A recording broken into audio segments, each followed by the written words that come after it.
আমার সাথে আজকে এই অ্যাশি কালার আজকে চোখের মেকআপটা করে দেখাবো। পুরো ফেসটা আজকে তোমাদের সাথে শেয়ার করবো। তো তোমরা কেমন আছো, কে কোথা থেকে দেখছো আমার ভিডিওটি অবশ্যই জানাবে। আমার ফেসটা কিরকম হয়ে গেছে, ঠিক মতো না ঘুমাইতে পারলে, টেনশন থাকলে যা হতে তেল ছিটে আসছে আর কি একটা বাজে একটা অবস্থা হয়ে গেছে বলো। তো যাই হোক, এখন যেটা করছি আমি এখন একটু ময়শ্চারাইজার অ্যাপ্লাই করে ফেললাম। ইচ্ছা মতো ময়শ্চারাইজার দিয়ে আমি সবসময় বেশি একটু ময়শ্চারাইজারটা অ্যাপ্লাই করি। তারপরে এখন যেটা দিই সেটা হলো একটু প্রাইমার। দেখো প্রাইমারটা দেওয়ার পর ফেসটা কত সুন্দর ব্লার হয়ে গেছে, যে জায়গাগুলো আমার পোর্স ছিল একদম পুরো ব্লার হয়ে গেছে। এখন আমি যেটা করবো একটু আইব্রোসটাকে সেট করে ফেলবো। আইব্রোসটাকে আমি কি করি, আমি শুধু আইব্রোস যে শেপটুকু থাকে শেপের মিডল অপশন গুলো যা শুধু টেনে দিই, তারপর আমি স্প্রে দিয়ে এটাকে ভালো করে ব্লেন্ডিং করে ফেলি। তো যাই হোক, আমি কিন্তু এভাবে দিয়ে আইব্রোটাকে পুরো ফিলিং করে ফেললাম। করে তারপর আমি একটু কনসিলার দিয়ে এটাকে বিউটি ব্লেন্ডার দিয়ে ভালো করে সেট করে ফেলবো। আজকে আইব্রোসটা চাচ্ছিলাম যে একটু চিকন চিকন করে ফেললাম, তাই একটু চিকন চিকন করে ফেললাম। আর এই তো দেখো আইব্রোস করার পরে এখন একটু কনসিলার দিয়ে পুরো সেট করে ফেলবো একদম ইজি ভাবে, সিম্পল ভাবে, পানির মতো সহজে আমি চোখের মেকআপটা করে ফেলবো একদম ইজি ভাবে। এখন আমি একটা কালার নিব,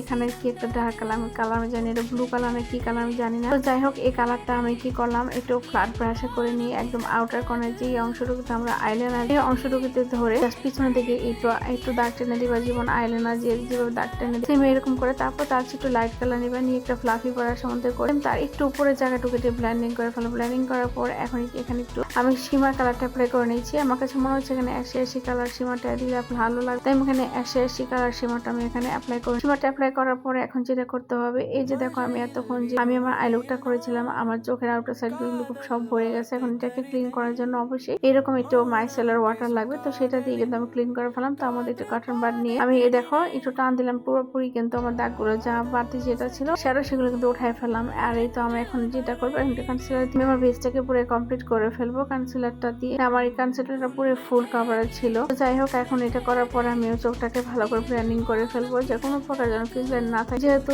এখানে কনসিলার দিয়ে এটা করে ফেললাম। আর এখন দিচ্ছি হলো একটু ব্লাশ। এই ব্লাশটা কিন্তু আমার হাতের তৈরি করা। ব্লাশটা আমার অনেক অনেক পছন্দের ব্লাশ। দেখো কত সুন্দর একটা শাইনিং ভাব চলে আসছে। এখন একটু কন্ট্রোল করে ফেললাম। তো কন্ট্রোল করার পরে একটু লুজ পাউডার দিয়ে পুরো বেসটাকে আমি কমপ্লিট করে ফেলবো। বেস মেকআপ কমপ্লিট হয়ে গেলে কিন্তু আর বেশি কিছু লাগে না, মেকআপ মনে হয় যে অর্ধেক পুরোপুরি শেষ হয়ে গেছে। আর এখন আমি ইনার কর্নারে একটু হাইলাইটার দিলাম।